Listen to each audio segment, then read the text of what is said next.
Hey guys, my name is Nilka Estesi Fresh Meta. Wow. And I guess that's Duncan Skill Factory Con. And actually, we were in Champ Select. Yes. We are here, the culmination of a level 11 fiasco a few minutes ago, if you guys had already tuned in. Fried Rice is the culprit who lost access to his main account this morning and is now playing on a Smurf account. So, what? Eh, And then somebody dodged. yes, Cannot handle. And it was somebody on. it was on Jimmy Talon this time. So I'm not sure exactly what happened. All this build up for nothing. So yeah. Oh, it didn't put him in the game apparently. Wow. Interesting. We might have to do a lobby remake. Well, we try reinviting him. We'll get another start going for you guys, and we'll see exactly what happens here. I'm not sure what kind of bug that was, where it popped him out of the game. Usually when that happens, that's just a connection problem. Very possible. So I'm not gonna point any yeah, fingers. I'm not gonna point any fingers. They're rearranging the puzzle pieces right now. They're making sure that everybody gets an LCS order so that you guys can know who's going where for what lanes. What won't affect pick and bans because they can always trade. yeah. If you guys didn't see, the first two bans were 80 carries. There was a Caitlyn and Lucian band.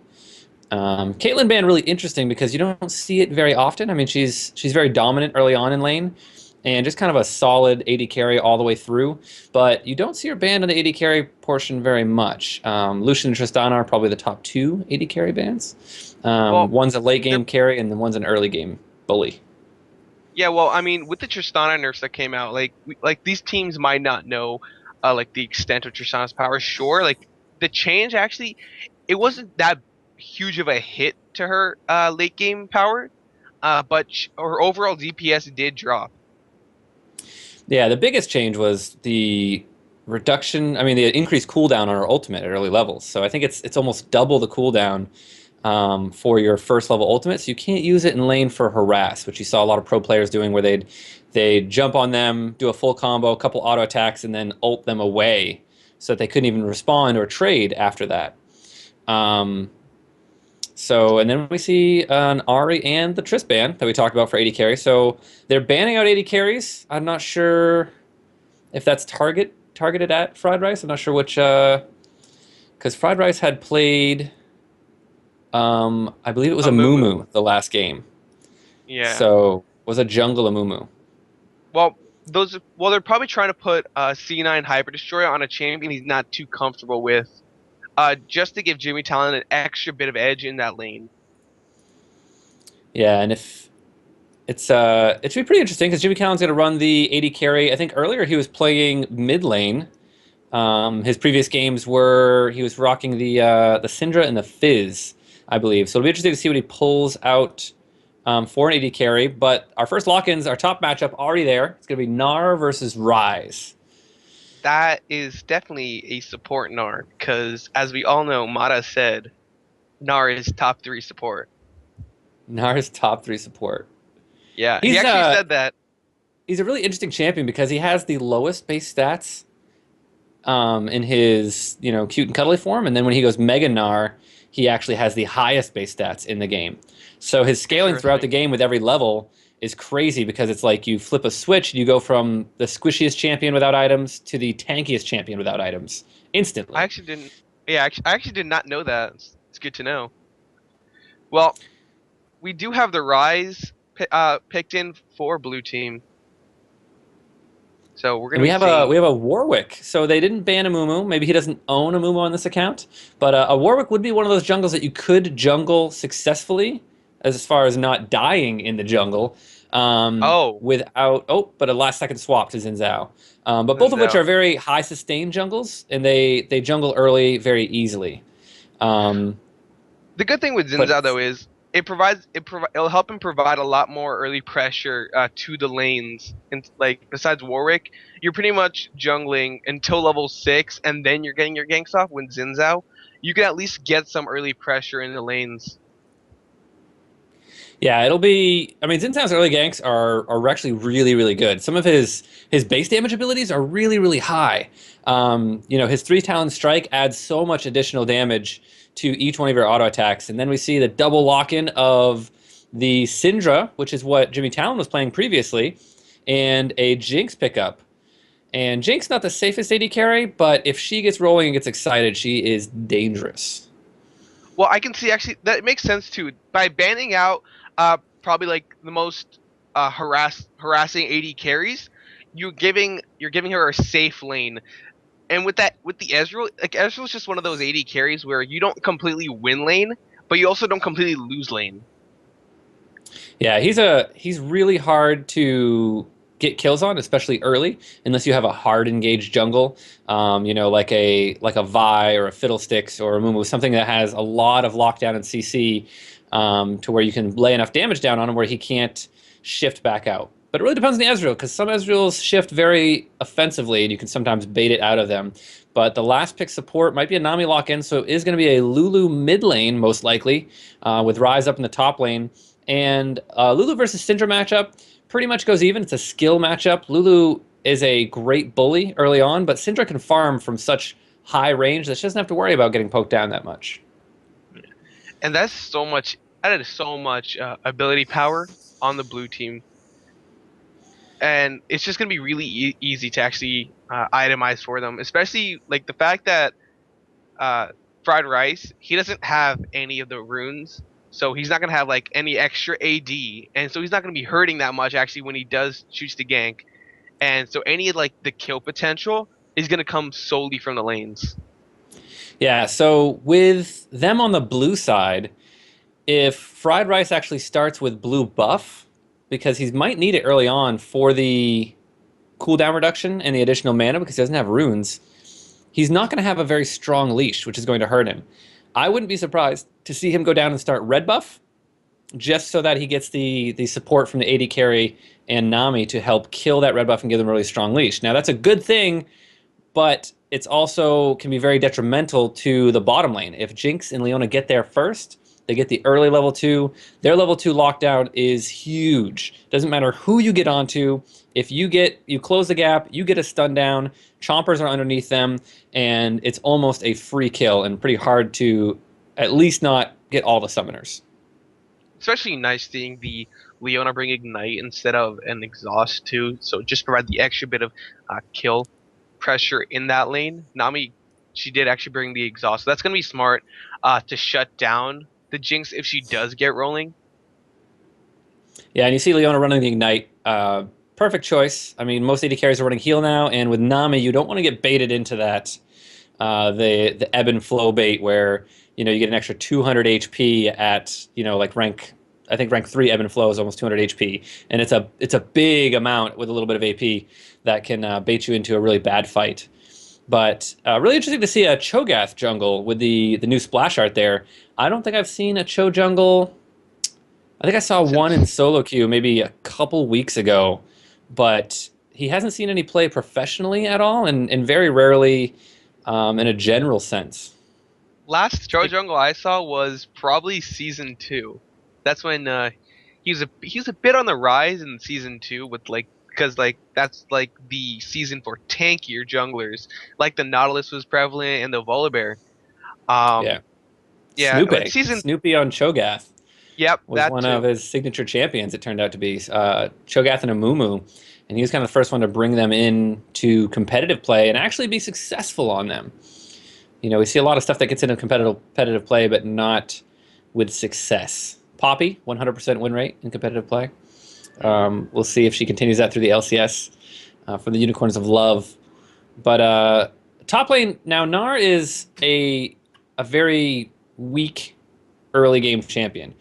He's between like level 3 and 7. He is very apt to get killed when he's in his cute and cuddly Gnar form. Now, when he's in Mega Gnar, he can kind of bully a little bit as long as he's landing his abilities because they have very high cooldowns. Especially if you throw a rock way off in the distance and it doesn't stop at minions or something like that, and you don't get to reduce the cooldown. But Rise at level 6, I wouldn't be surprised to see him try and go for a fight if he's not already behind. Depends on their start. I mean, if they go consumables or something like that, Nara gets a lot of auto attack poke. They might be in a little bit of trouble. But if all things go even around level 6, I would expect Rise to really try and go for an all in on Nar. Yeah, every time I played this lane, the Rise versus Gnar, Rise always came out ahead, mainly because like people always say Rise has a weaker early game, and that's completely true. But just the harass he actually can provide in the lane, especially against Gnar, who doesn't really have too much in his kit to yeah too like he doesn't have too much in his kit to actually harass the Rise besides the boomerang, and which to be honest it doesn't do a whole lot of damage without any items, and it's just gonna be Yeah, really it's difficult for him in that lane. even if you max that ability, you're really maxing it for the cooldown. You don't get it's like a utility ability. You're actually landing that boomerang so that you can get the follow up auto attacks and proc your W on your third attack. That's where your actual damage comes from with the percent health reduction there. Um, but is going with the Uncle Rise. So some pretty cool skins coming out. You know, Dino Gnar. No surprise that Xin Zhao isn't rocking a skin this game because he had to Fried Rice had to pick up enough champions to play this one. Um, Like, so what would that actually say though? Like, if he had the skin for Xin Zhao, like, imagine where his priorities are. Oh, I don't have enough champions, but I'm still gonna buy this skin. yeah, you know, glamour over glory. That's all it is right there. Gotta be if you're gonna go down, you might as well go down looking good and be a man about it. So for Quantic 9, we're gonna have Yellow Rice playing Uncle Rice, Fried Rice playing Xin Zhao or Xin Chao, however you want to say it. Um, Alcan Fell or Alcan P-Hell, whatever you want to call him, is going to be playing Winter Lulu. We have C9 Hyper Destroyer on Ezreal and Gucci Panda rocking the Nami in the bottom lane. Who do we have for the Jimmy Talon Night Show? Well, we have Outbat Renekton on Dino Gnar, clearly a case of missing identity right there. We have Grantham on Cho'Gath. The Legend Gambit is playing Atlantean Syndra. Jimmy Talon is going to be playing Jinx, and Good Plan will be supporting him with Leona. Yes, we're just about all loaded in. We're actually waiting on, I think, Dino Gnar is a little behind the times. So once we all in here, we have some shiny borders that came out. Some with diamonds, some with gold, a couple silver borders. So pretty much all over the scope and no borders. So pretty much the entire spectrum. Other than I think we're missing a platinum border. I think that's what we're missing. Yeah, you're missing a plat, and we're also missing a challenger border. Right. So Jimmy Talon is currently challenger, but it's not. I don't know if he might just be a challenger solo queue player, or he could be a challenger 5 or 3s player. That's also very He's common. he's actually a solo queue player, so That's scary. That's gonna be a yeah, scary it is bottom lane. scary. It is scary. So looking at Fried Rice, he's I don't think he's gonna have almost any He doesn't have runes. flash. He doesn't have flash. I just realized. Of He course, does. Yeah, that's level he does 12. 11. I thought level Oh 12 no, he'd have oh flash. no, Yeah, I I think you thought you unlock said it at he level was level 12. 12. No, No, yeah, no, I he's thought level you said 11. he was level. Yeah. I would have played some more games and tried to get that level 12 because Flash would definitely be an excellent summoner to bring in. Ghost isn't that bad though, because he does already have a gap closer. So we see our buys coming out here. Everybody's buying fairly quickly except for Dino Gnar, who took a little while to purchase.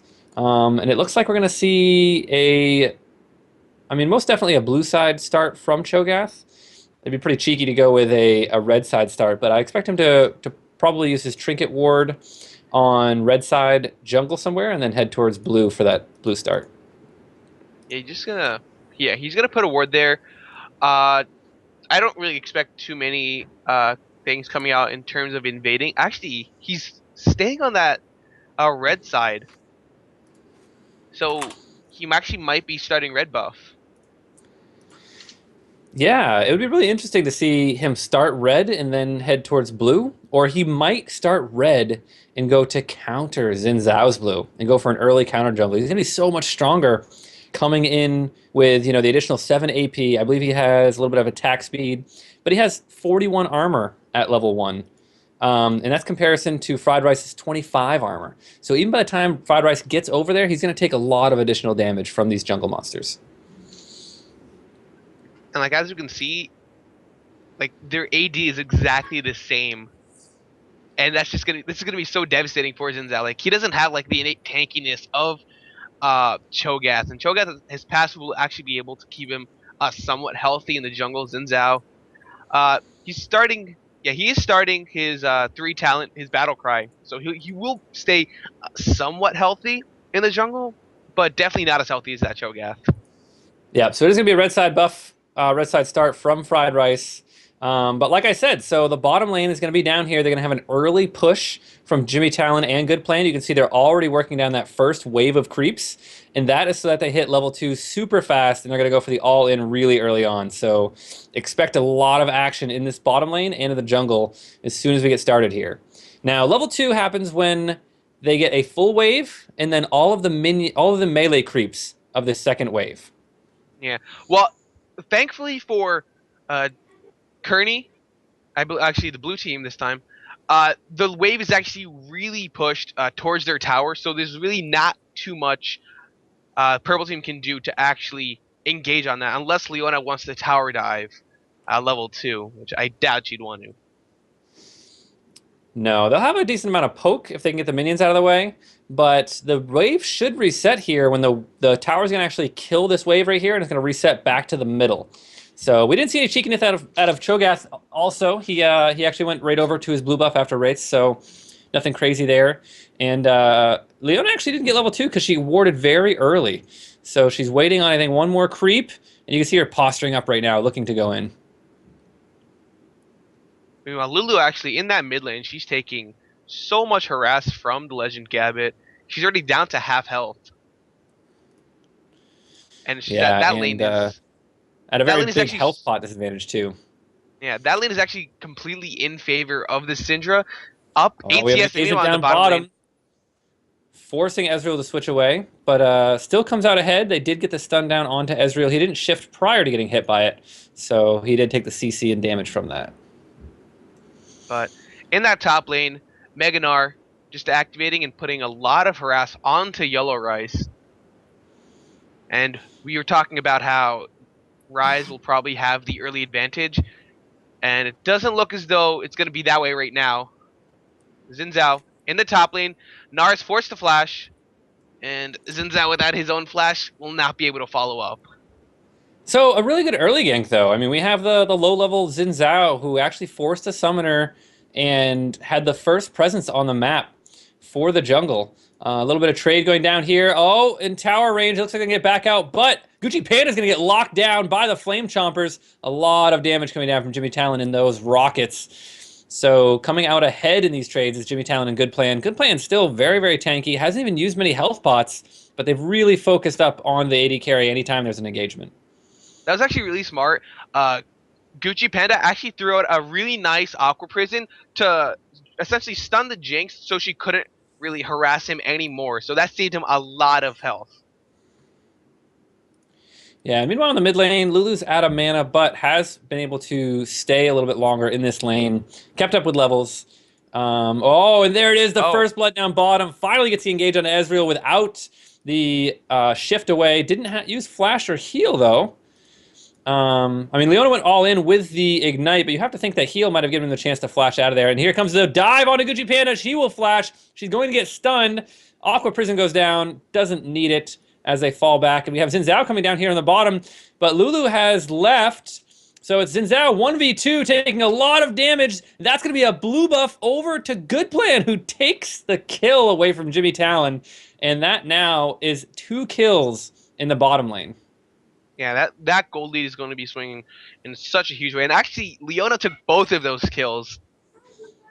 So, Jinx, maybe a little bit salty right there, but overall, she should be happy. That lane is definitely in their favor, and the CS lane, she's 30 CS over Ezreal at 66 minutes in the game. Yeah, you She's can see top lane Rise has a better presence in lane, has been able to push Renekton out, but didn't come ahead in CS.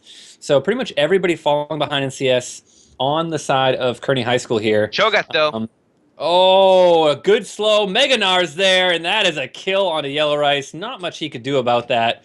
Just a perfect setup. And there goes the 1v1 in the mid lane. Legend Gambit actually flashes in after using, the full combo with Scatter the Weak and all, but doesn't have any follow-up after Unleash Power, so it's going to be a trade of ultimates, but Alcan didn't have to burn Flash for that one. Yeah. Well, the Legend Gambit, he didn't really like pay attention to his mana pool, and looks like in the bottom lane, good plan onto Ezreal. Yeah, Hyperdine Destroyer taking so much damage in these trades. He needs to be very careful as Jimmy Talon, excuse me, gets close to level 6. Oh! A Oh, Flash Rocket is not enough. They're going to dive. HyperX Destroyer is trying to get out of here. And one more hit from Leona. No, he will get the Essence Flux out of there. Sorry, not Essence Flux. Arcade Shift out of there. And Jimmy Talon now looking to still dive. Gucci Panda, good plan with that blue buff. He actually Zigguid misses though. misses the gap closer, but it won't matter. Jimmy Talon finally picking up a kill in this bottom. Oh, he picks up 2 kills after he gets excited, and Ezra gets a little bit too close. Now we have coming down in bottom lane, and good plan for sure should go down here. It's a triple kill, though, for Jinx. Can she pick up the quadra kill as she locks it down? And that is a very bad sign. This is huge for Jinx. With 4 kills in her pocket, she's sitting on 1,600 gold. She already has the BF, so she'll be able to go back, and she'll be extremely close to an infinity, a really early infinity edge, and that can really just destroy an entire team. I think if she gets this tower, she should have enough for the infinity edge. But I don't think she's going to be able to finish off the tower quite yet. The trades continuing up in the top lane. You can see the wards. The only wards on the map are in this top lane, and they're on the side of Sierra High School on the Jimmy Talon Tonight Club. Tonight Show, excuse me. Well, I mean, Tonight Club. Well, yeah, like there's like both teams are actually really lacking in terms of vision coverage. Like especially that roam from Lulu and Zinzao to the bottom lane, it did catch them a bit off guard, but Jinx had a BF sword, so she knew that she Oh, could here we see easily a destroy roam them. from Good Plan up in the mid lane. They're going to lay the stuns down on Ekfamil. He does have ultimate, doesn't even get it off, though. Too much CC as Cho'Gath showed up in the mid lane as well. The pings come down for Dragon, and they're looking to extend this early, almost 5K gold league to about 6K after they take down this Dragon. Yeah, this is like blue team is not going to be contesting this Dragon. They really can't, and if they do attempt it, if they try to attempt it, they're going to die. Yeah, it's there's not really much they can do other than go for a hopeful steal with a long range ability, which they don't really have. They put a little damage down on a good plan, but oh, there's a slow and a fried rice. He's gonna get locked down. Jimmy Talon wants to go in 1v3 right here, trying to get the kill. Drops down the ward, but might have bitten off more than he can chew. The exhaust comes down. He pops a heal, but they knock up Gucci Panda, and it's fish for dinner as they take down the Nami. The Mega Death Pocket picks up a double, and now it's C9 Hyper Destroyer in a lot of trouble under this tower. Cho'Gath comes in, not even needed, and it is the Jimmy Talon show as he picks up another kill. And Lulu comes, hoping to get next to this tower, but just not close enough. And Jimmy Talon's legendary at 10 minutes into the game. Double buff Jinx. He went for a Bloodthirster first instead of a IE, which is the much stronger early game item, and definitely helped at keeping him alive right there.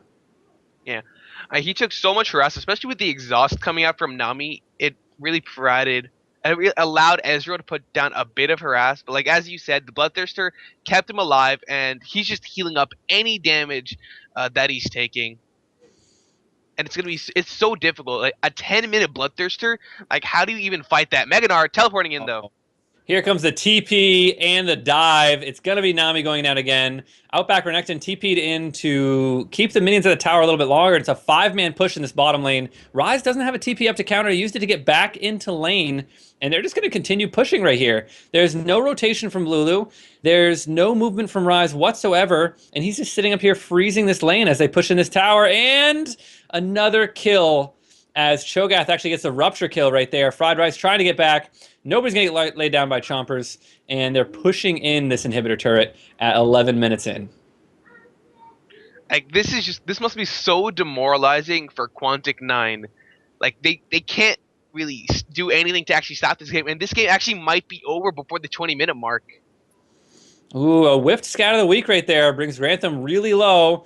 Gucci Panda going to take a lot of damage, gets the ult out of Jinx without anybody dying, but they haven't even hit level 6 in this bot lane. There's really not much defense they can do.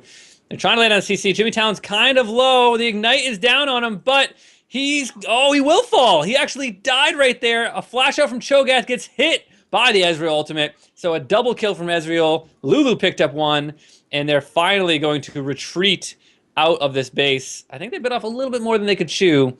And no Syndra ultimate, no unleashed power to come out of her during that fight. Yeah, I mean, yeah, like they really did overstay their welcome right there. They took so much harass just from towers. We saw Jimmy Talon; he was just running around. He wasn't focusing the inhibitor or the tower whatsoever. He was more focused on like just getting kills and trying to like cushion his KDA. So that really did like hurt Jimmy Talon right there. But Yeah. despite Ezreal picking up like 500 gold from the Jinx kill, there's just not too much he can actually do with that. He hasn't even finished a complete item yet. He's working on a Sheen right now, just to help him with some poke. But He's once got they all the pieces for a Sheen and a Phage in his inventory, but hasn't finished either one of them. Oh, and mid lane, Scout of the Week is going to land on Alchemil. He's really low, and there's the Unleashed Power, picking up the kill. Grantham got Aqua Prism in turret range, but didn't have turret aggro. So just waltzes out of there on Cho'Gath, and now they're doing like a 3-2 push right here, and there's really not much of an answer to come out of Quantic 9 right now. They don't. There's just not much they can do. They're so far behind right now. 10,000 gold at 13 minutes. They're down 11 kills and the first dragon of the game. And their towers are just going to start falling over if they can't land some miracle CC and get that tower to do work for them. and 11-minute super minions. Like, no one can do that. Super minions can 1v1 enemy champions as it is, but how do you deal with And them the at 11 dives minutes? are all over. It's a 3v1 dive right now. Lulu ults herself, but she's not big enough to carry her own into that turret. And just the 3-2 push, and they're diving. Oh, You Jimmy know, Talon flashing over the wall. he's hungry. This is one hungry Jinx trying to get Gucci Panda right here. She lands the Aqua Prison. Oh, but has to flash the Super Mega Death Rocket. Will get out of there alive as C9 Hyper Destroyer. All he's trying to do is get these Super Minions off the Nexus turrets. And there's Hyper Destroyer getting hit up by that red buff. Jimmy Talon, it's the 1v3 Jimmy Talon show right here. Him and the Super Minions versus the world as they push this top inhibitor simultaneously. Well, there's his team. Leona misses There's the the Zenith Blade. CC. They have the Nami ultimate. There's the exhaust, but you got to pick up 1 kill. Gonna get excited, picking up 2 kills. A double for Jimmy Talon. Going for the triple. Might be able to get it into the fountain. No, will not be able to land it. 3 Talon Strike knocks him up. He's gonna fall back. They're taking out this Lax Nexus turret, and that's gonna be game. Yep. This entire game was essentially just completely snowballing off the level 2 kill that came out from Leona. And after that, they hit level 5, and then Leona just constantly tower diving the Ezreal and Nami over and over again, giving Jinx a double kill, and then the roam from Lulu and Xin Zhao coming in, and the fact they just didn't have the damage to actually clean up kills, giving a quadra kill over to Jimmy Talon, and that was just what really ended the game right there. Yeah, I don't think you can call it any more than the Jimmy Talon Tonight Show, because there's really not much more to say in that game. You know, he was at almost 22,000 damage, and the next highest, even on his team, was at 6,000 damage, Delta Champions. So he had more damage than the entire opposing team combined, or his entire team combined. He was just so far ahead with the early Bloodthirster and the early Quadra kill after just just dominating fights after picking up the Bloodthirster.